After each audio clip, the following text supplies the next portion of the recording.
Mata Ye Fan terbuka tanpa sadar dan dia saat ini menatapnya tanpa ekspresi. Mata itu sedalam laut tanpa emosi manusia, seolah-olah lahir secara alami dari langit dan bumi, ada di sana selamanya. Sebuah sungai perak berkelap-kelip di dalam mata itu, dihiasi bintang-bintang. Kamu... Gelombang rasa dingin yang sangat besar melonjak dalam hati Feng Yi. Meskipun dia tidak bisa merasakan kekuatan apapun dari pihak lain, hanya matanya saja yang membuat seluruh tubuhnya bergetar. Dia merasakan keinginan untuk berlutut dan menyembahnya. Bagaimana ini bisa terjadi? Saya adalah Kaisar Jiu Tianwu. Ci Kaisar dapat menekan semua kekuatan. Jadi mengapa saya masih gemetar hebat? Hati Feng Yi menjadi semakin dingin dan tubuhnya bergetar hebat. Kelima jarinya telah lama ditarik keluar dari cahaya keemasan, tapi dia tidak tahu bagaimana cara menariknya kembali. Dahinya sudah mengeluarkan keringat dingin. Dia dengan panik mengedarkan ki kaisarnya. Tetapi tidak peduli apa yang dia lakukan. Dia tidak bisa menghilangkan rasa dingin di hatinya. Ye Fan masih berdiri di sana, tanpa melakukan gerakan apapun. Namun, cahaya keemasan di sekelilingnya perlahan meredup, berkumpul menuju kristal di depan dadanya. Bentuk perahu Nuh semakin jelas. Perubahan ini membuat semua orang merasa tercekik. Mereka semua mengumpulkan kekuatan mereka, menunggu variabel muncul sehingga mereka bisa memanfaatkan kesempatan ini. Namun sepertinya tidak ada harapan lagi saat ini. Sepertinya Feng Yi juga akan tamat. Selain itu, bahaya yang lebih besar telah muncul, dan itu adalah kehancuran musim dingin di Gunung Abadi. Itu sudah meresap ke dalam ruang tertutup, dan bisa runtuh kapan saja. Hong Long Long. Semakin seseorang khawatir tentang sesuatu, semakin cepat hal itu muncul. Saat semua orang memikirkan hal ini, ruang hitam sepertinya telah dihancurkan dengan keras oleh palu beberapa kali. Tiba-tiba hancur, berubah menjadi pecahan hitam halus yang terus-menerus pecah dan menghilang. Dunia putih bersih muncul di depan mata semua orang. Dunia seputih siang hari. Segala sesuatunya hancur dan semuanya kembali menjadi debu. Tahta Gunung Abadi yang mencapai surga muncul di depan mata semua orang, melepaskan cahaya putih yang ekstrim.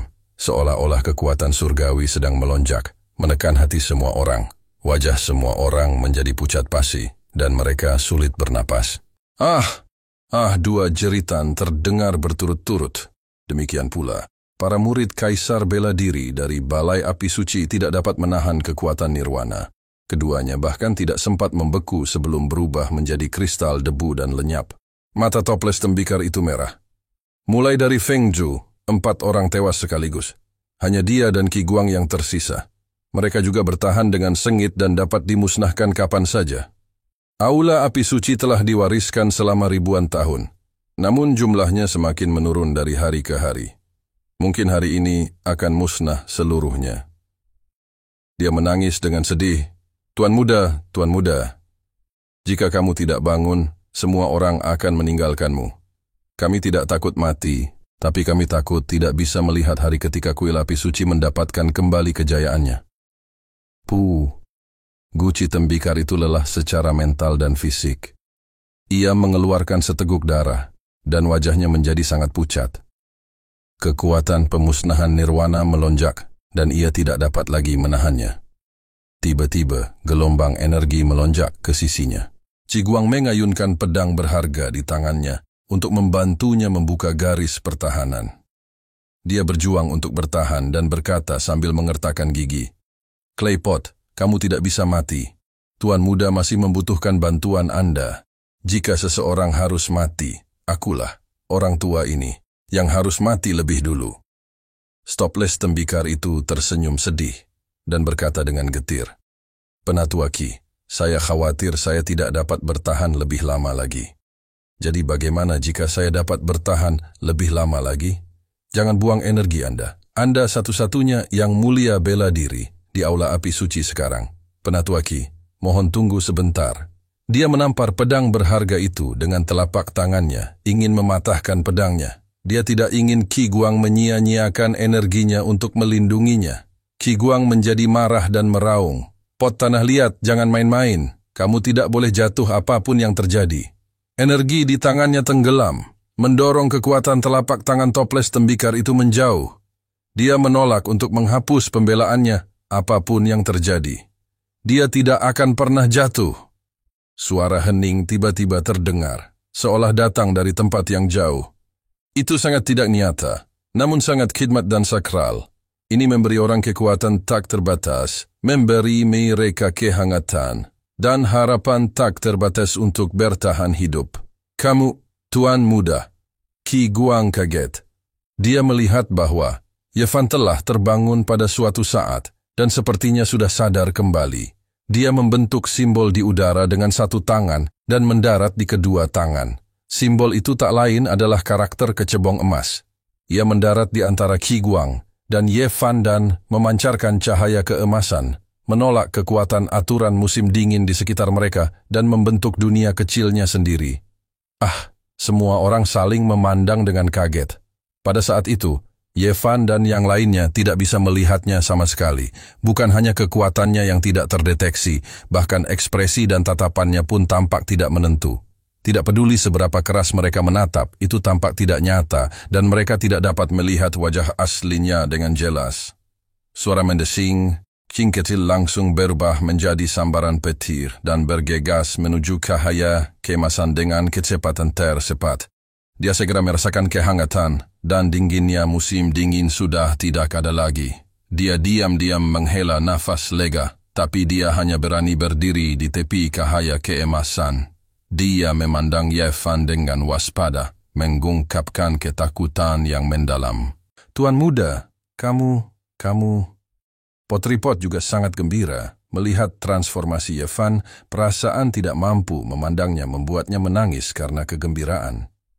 Tapi Ye Fan sangat tenang saat ini, tanpa emosi apapun.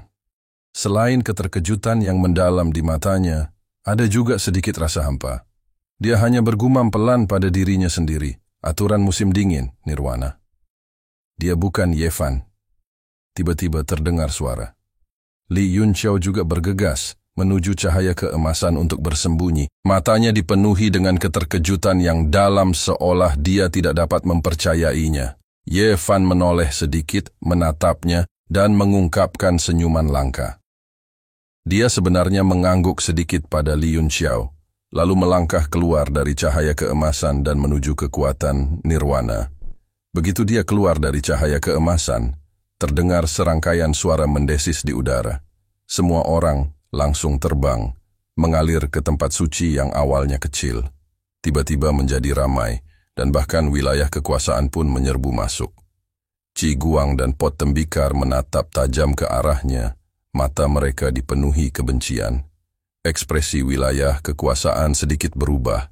Dia diam-diam berdiri di tepi cahaya keemasan, diam-diam menyesuaikan energinya. Ekspresi Shang menjadi sangat serius.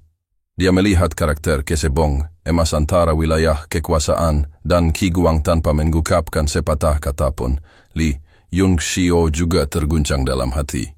Karakter kecebong emas melepaskan kekuatan hukum unik yang sebenarnya dapat melawan hukum bumi, musim dingin. Namun, Ye Fan dengan santai dapat menyingkat karakter ini.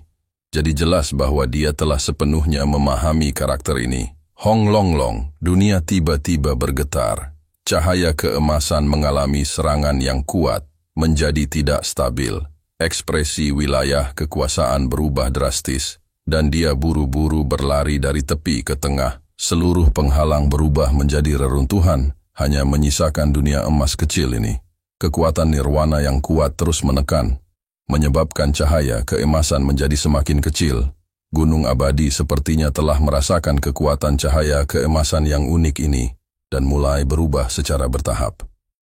Kekuatan pencapaian surga terus-menerus runtuh, dan hanya dalam beberapa saat, itu berubah menjadi gunung kecil. Ia melepaskan kekuatan hukum yang sangat kuat, dan domain putih yang kuat muncul dari dalam. Ia terbang ke arah semua orang dan menghantam ke bawah dengan keras. Hati setiap orang diselimuti lapisan bayangan.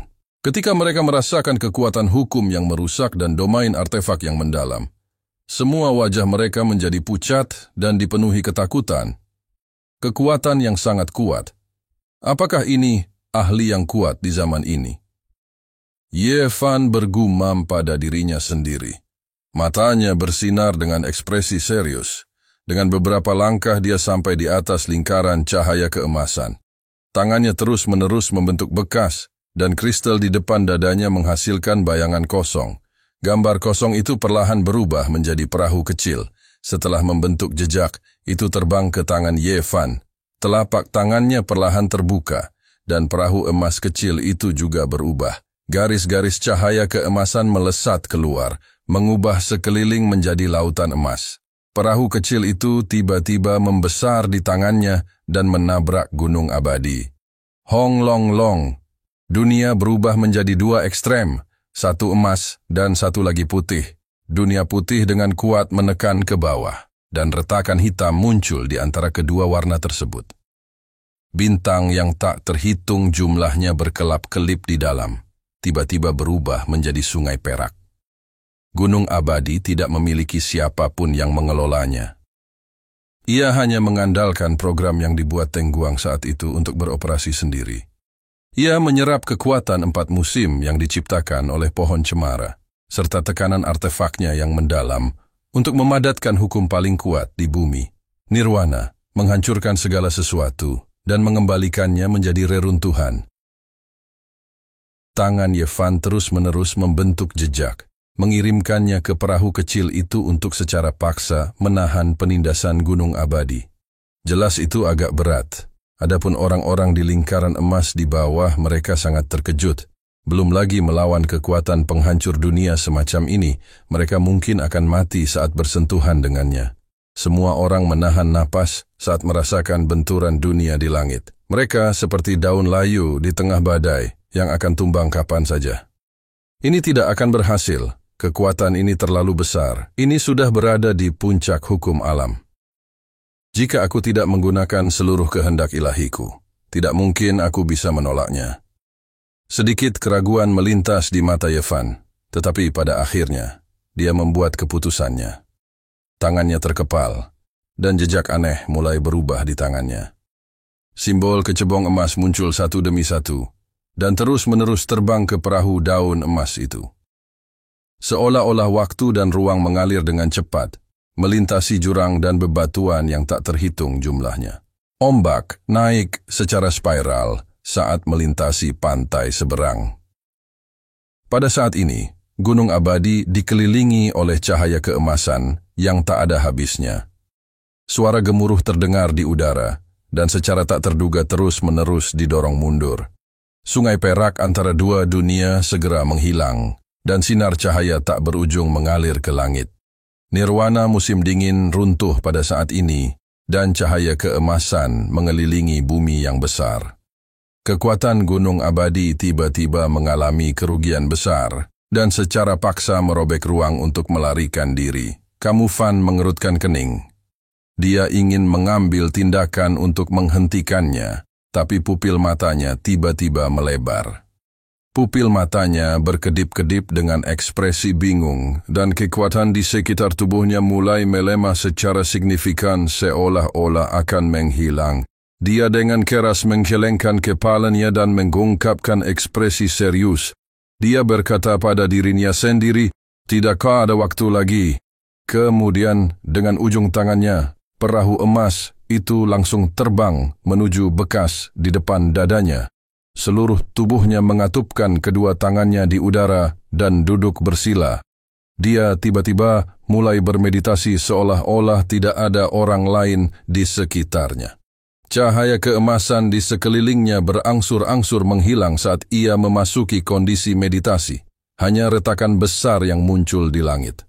Gunung abadi telah lama menghilang, dan seluruh langit mulai berubah dengan tidak stabil. Setelah hilangnya gunung abadi, seluruh penghalang segera hancur, dan semua ilusi menghilang satu demi satu. Di ruang 4 musim yang asli, aura kehidupan yang kuat menyebar keluar.